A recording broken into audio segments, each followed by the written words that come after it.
Assalamualaikum warahmatullahi wabarakatuh. Apa kabar semuanya? Mudah-mudahan semuanya sehat selalu. Kembali kita bersama-sama akan membuat semua fundamental saham dari laporan keuangan triwulan 2 2024. Kali ini kita akan membahas 3 ya, ASA, HATM dan INCO ya. Dipandang dari segi fundamentalnya khususnya value investing. Hari ini 15 Agustus 2024 ya. Analisa ini adalah bahan pertimbangan tambahan, bukan perintah untuk aksi beli atau jual, karena memang utamanya adalah untuk edukasi. Baik, kita akan masuk. Bila Anda menemukan video ini dalam bentuk video pendek, silahkan klik pada bagian paling bawah itu tonton video ataupun link untuk mendapatkan full pembahasan ketiga saham yang kita bahas hari ini. Baik, yang pertama ini kita akan bahas ASA, Adi Sarana Armada ya. Jadi kita mendapatkan satu triwulan ya, yang triwulan sebelumnya belum sempat kerekam ya, sehingga kita punya satu data saja. Nanti mudah-mudahan di triwulan berikutnya jadi ada perbandingan. Baik, dari data yang kita dapatkan dari keuntungan ya, IPS dibandingkan dengan ekuitas book value itu keuntungannya itu 8,2% ya. Keuntungan 8,2% berarti masih termasuk kategori di bawah dari 10%. Harga sekarang 735, oleh karena itu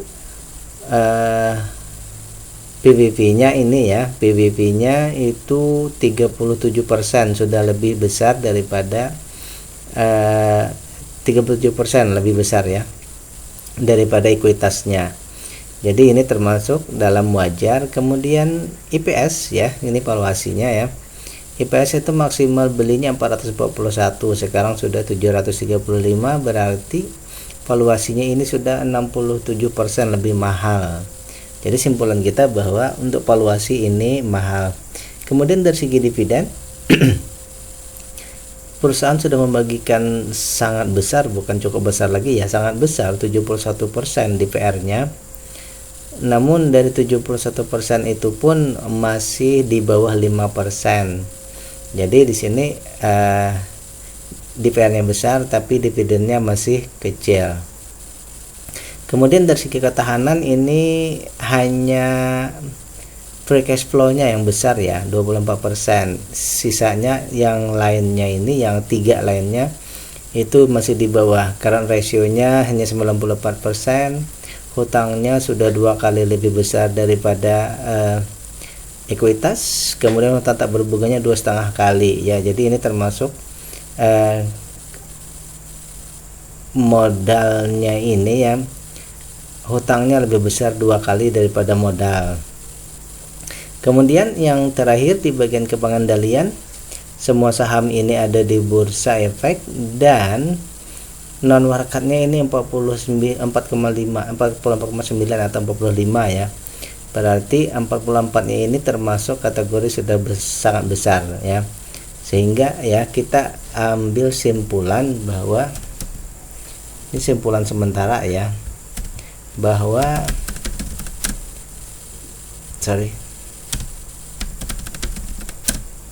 dari segi IPS tadi ya, karena kurang dari 10% harus ditingkatkan satu.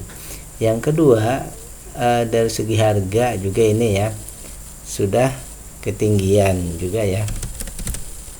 Yang ketiga, ketahanan, banyak ini berarti ya. Dan terakhir juga berarti di sini hampir semua bidang mesti harus dicek ulang ya, di setiap triwulan dicek ulang. Mudah-mudahan ada perbaikan terus ya. Baik, itu yang pertama ASA. Yang kedua kita akan bahas HATM. Jika dirasa pembahasan kita ini bermanfaat, jangan lupa untuk klik like, subscribe dan share. Kita juga masih punya satu data saja ya, Hubco Trans Maritim ya. HATM ini ya, berarti ini urusannya juga dengan ini pelayaran ya, pelayaran berarti ya, Trans Maritim. pengangkutan atau pelayaran. Keuntungannya 27%, ekuitasnya 130, berarti untungnya 21%. Berarti dapat kita simpulkan sementara di sini bahwa keuntungannya sangat luar biasa ya, sangat besar, 20%. Harga 238. Oleh karena itu price to book value-nya ini ya sudah 82 kali lebih mahal ya. Sudah mendekati sebenarnya, sudah mahal, tapi ini sudah masih dalam kriteria wajar. Kemudian tadi maksimal beli 276, sekarang 238, berarti 14% di bawah daripada maksimal beli, berarti masih ke dalam kategori wajar ya, dalam rentang 20%. Sehingga kesimpulan kita yang pertama bahwa valuasinya ini wajar. Kemudian dari segi dividen, perusahaan sudah peduli ya, artinya membagikan dividen, tetapi jumlahnya masih 20% saja, artinya belum memenuhi kriteria kita 30. Kemudian diratakan pun setelah kita cek tadi bahwa dibandingkan dengan harga, maka ini dividen yieldnya masih rendah ya, hanya 2%. Jadi simpulan awal kita, valuasinya wajar, kemudian dividennya kecil ya. Namun kelebihan perusahaan ini adalah dari segi perusahaannya ya, dari segi perusahaannya ini aset lancarnya besar ya, 20%, bukan aset lancar, free cash flow-nya ini sangat besar, 20%. Kemudian aset lancarnya 6 kali lipat, hutangnya kecil-kecil saja ya. Kemudian juga kepengendalian juga hanya 20% yang ada di bursa ya, dan diperkecil lagi non-marketnya hanya 17%, berarti ketahanan perusahaan oke. Jadi kesimpulannya untuk perusahaan ini dari segi EPS oke, harga so-so saja ya. Mungkin di sini yang jadi concern berikutnya adalah hanya di bagian dividen ya, hanya di bagian dividen, berarti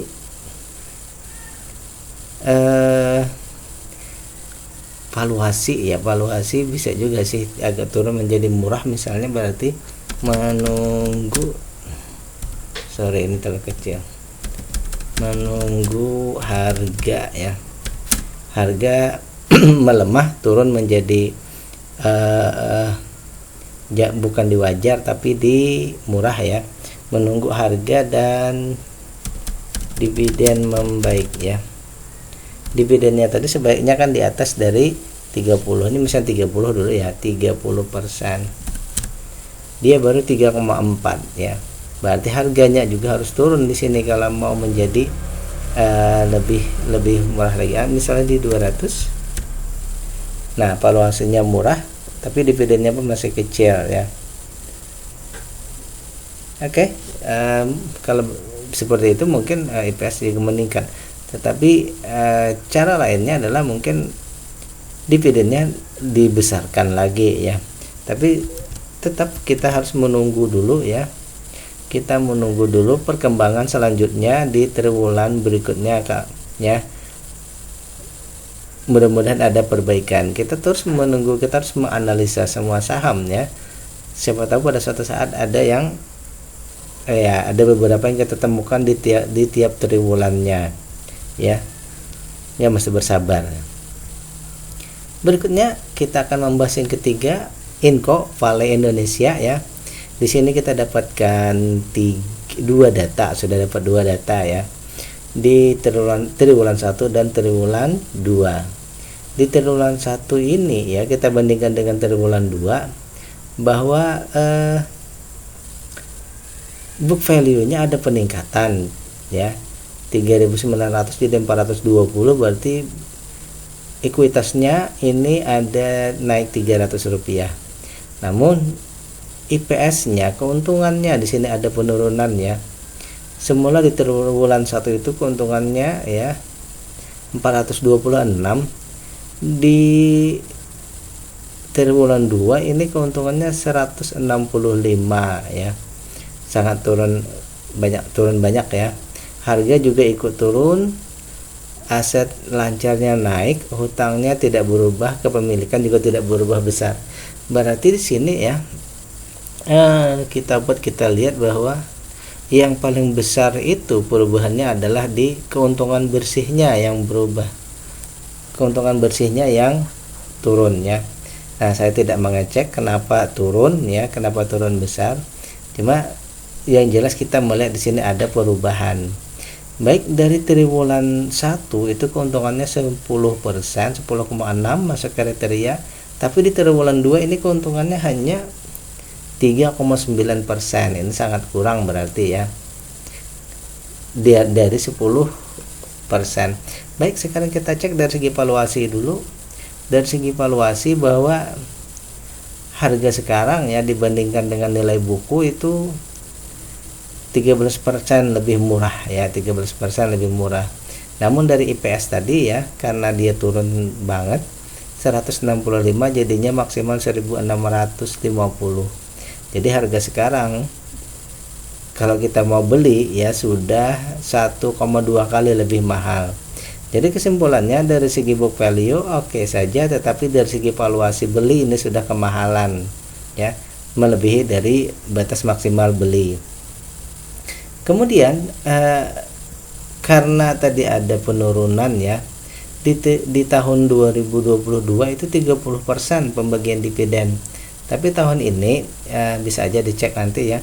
Tahun ini ternyata mereka tidak membagikan dividen ya, atau nol. Nah, berarti di sini tanpa dividen, tanpa DPR ya. Tanpa DPR, tanpa dividen. Jadi sekali lagi valuasinya mahal, ada anomali dengan book value, tetapi juga tanpa dividen ya. Kemudian dari segi ketahanan ya, dari segi ketahanan sekarang dari free cash flow itu 0,74 ya. Kita kasih kuning saja bahwa dia tipis-tipis ya, tipis-tipis dari minus. Ini termasuk perlu diperhatikan ya.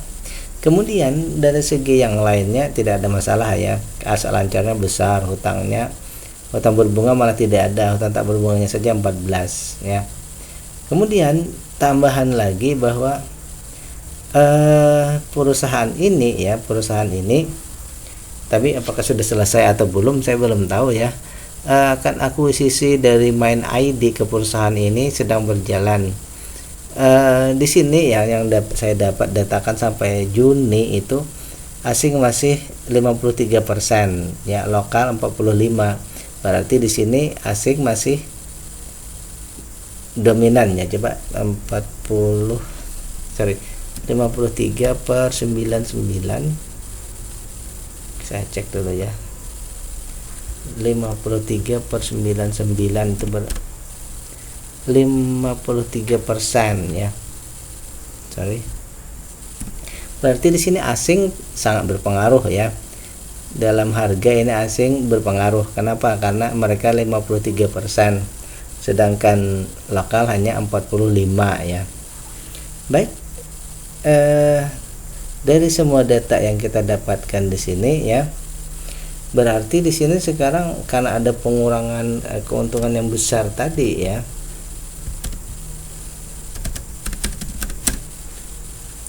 karena keuntungan yang besar tadi berkurang, otomatis tadi value-nya jadi mahal ya. Jadi yang pertama kita harus perhatikan bahwa IPS-nya harus naik lagi di atas 10% ke atas, itu satu. Yang kedua, yang semula mau bagi dividen, mereka tidak bagi dividen, tapi saya tidak menghitung ke situ dulu. Jadi yang di sini utamanya IPS dan harga dulu ya. Dua itu sajalah dulu ya.